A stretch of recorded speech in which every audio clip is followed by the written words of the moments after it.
It is raining like crazy here in Florida, and that is another biblical reaction to the war that is going on many miles away from me, where I am safe and the children are not.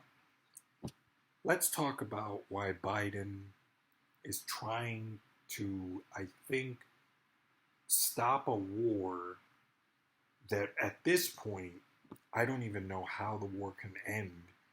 You know, it might be propaganda, it might not be propaganda, but it seems like it's real. I don't know if somebody would lie about this, but we're looking at a situation where the one side, the Jews, are saying that they started a war with us. They started this. They poked the bear.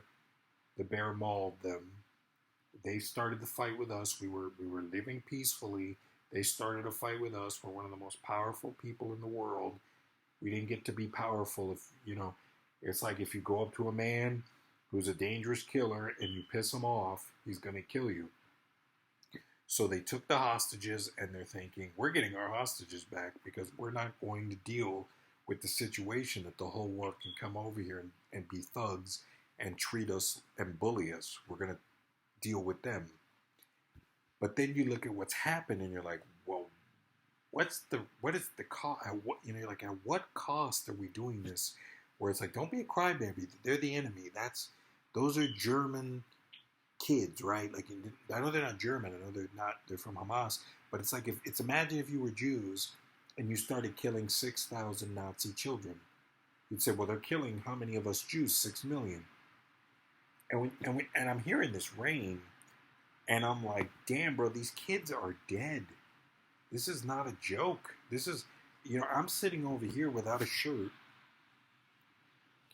living my life bare, doing nothing. And you go, well, what can you say if you haven't experienced the life over here?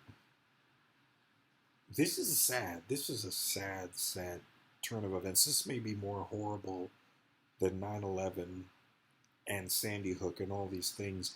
This is a war where Jews, these are the people that Jesus has specifically chosen as his people. He's the king of the Jews. How can the king of the Jews choose his people to go kill 6,000 children? And you go, but those children weren't righteous. They weren't in the righteous era. Jehovah is with the Jews. Jehovah isn't with these other people. Jehovah isn't with them. He's with the Jews. It was a war, and in war this happens. And when you're Native Americans or you're everything, I can't condone it. I mean, 6,400 children and families dead of missile strikes and gunfire and all this. You're like, it's a war. I can't imagine that there wouldn't be these casualties, but I think, why can't you fight men? Go fight some men. And that's another thing, is people are taking hostages. Meet. Man on man. Don't be afraid and take this out on kids and women. Stop being little pussies and killing a woman and a kid.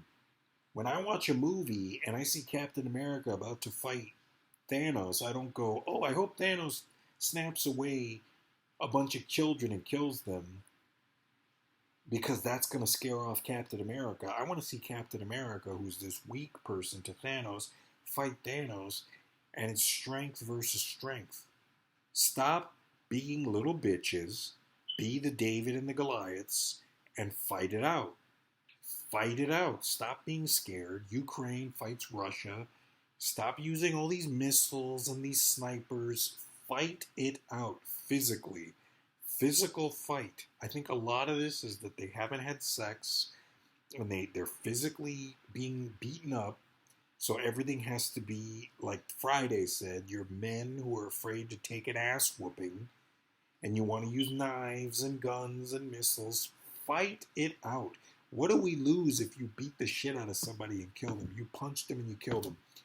We didn't need to kill. I would much rather go into a fight with any man in the world and lose 100 every time and cry and be beaten and get my ass kicked than go, all right, let's fire a missile and blow up 6,000 kids in a hospital. I'd rather go to the person about to fire that missile, break their fucking hand, and punch him in the fucking face. And go, there, now what are you going to do? Because it's easy. It's easy to do that shit. Oh, click a button. Oh, this is a power game. This is how we get hostages back. Those hostages, what are they going to want to live like? Are they going to want to live happy? Going, oh my God, I'm so happy. They killed a whole bunch of kids so that I could be free and go have my freedom. Yes, they want to live. If I was a hostage, I'd want to live. But I go, damn, I'm going to live. They need me alive. If they have me as a hostage, they need me alive for something. Who knows what they're even debating? What are they debating for the life of these hostages? They're just going to kill them. They're just going to get power for it. They're trying to take control of the land. They're trying to occupy. They're trying to occupy.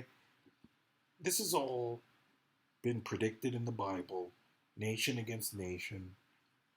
It's raining like crazy out here. That is tears for these children. I don't care what you say. Maybe the only reason you would want to hate these children is because they have, in some weird fantasy, they have assault rifles and they're trying to kill you, and you want to gun them down too. But when I think of children in an elementary school or in some kind of middle school or just children, and I saw a video of a girl who was like, "Oh my God, I wish that I wish I would have died too, because the pain that I'm feeling is worse knowing my mom is dead. And there's nothing I can do. The only thing I can do is tell her, hey, baby, Jehovah is with you. God is with you. The riches are coming. Don't take the evil. But if you could find out who dropped that goddamn bomb, I don't care who the fuck they are, what nation, whatever they are, reckoning. Dead reckoning. Dead reckoning. Yes, there's forgiveness. But this, both sides have a, you killed our people, we're killing you. You killed our people, we're killing you. Fight it out. Physically. Fists. Meet somewhere and fight. And get it out. I was watching Yellowstone. That's the best possible thing. Two people standing up, beating the shit out of each other. And when it's finally over with, you move on. Stop this bullshit of using missiles and trying to act like you're going to take over the countries, because I think the Jews are thinking, well, we could just take over Gaza, then we don't need them anymore. And that's the question: are they right? Is that what the Bible predicted? Because we do know that there are people here who are part of this Bible, and they could talk to them and govern things and make the government unsee and do something. But we're like, damn, are we supposed to take over Hamas? Are we supposed to drive those people from their land as the Bible was supposed to predict? If we are, I still don't condone the death of these children. I don't care. You could have drove them out of the land in another way other than blowing up a bunch of kids. I don't see how you could obliterate some children. And they go, oh, but it's not true. That's just propaganda. Well, I know what is true. I saw a video where they went to an airport and everybody said there were Jews there, and all those people, all those men were ready to destroy them. And some of their own people in the country saved those Jews. They did not hate them. They didn't let them get stoned and killed. They did the right thing. They got their people out of there. They hid them. They went against their own nature to kill, and they saved those Jewish people. Those are the people that we need to be talking to right now, and they need to be in power for Israel, and they need to take over the nation, because they understand. We just went to a country where there was like 8,800 people in the video ready to squash our brains in, and their own people went, no, let's save them. And they don't find any compassion for these kids. They're firing missiles, and we don't even know if it's the Jews doing it. Maybe it's someone that they put in power. I'm done with this. I'm going to pray as much as I can to Jehovah that righteousness happen. This is a sad day, and I'm never going to outlive this. For the rest of my life, this is going to be a stain on my soul, because I could do nothing to save these kids, and it's just going to get worse. It's just going to get worse. I think we do need a change in leadership.